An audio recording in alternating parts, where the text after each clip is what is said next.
Hello, I'm Bernard Hickey from investingJuly24 and welcome to a special investing report brought to you in association with ASB.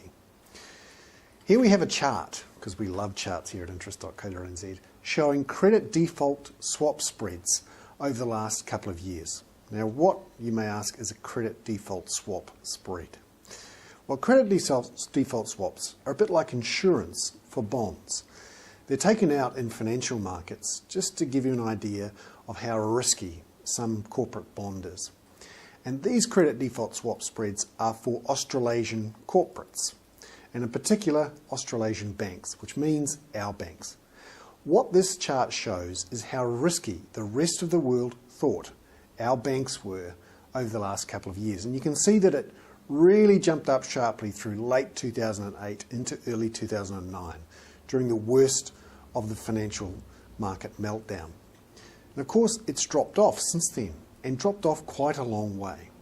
What this says is that it's becoming cheaper for New Zealand banks to borrow money for long terms offshore on international financial markets.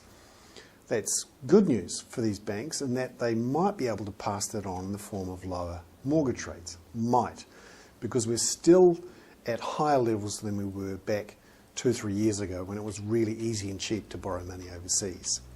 You can see that in the latest bond offering by Westpac on these international markets.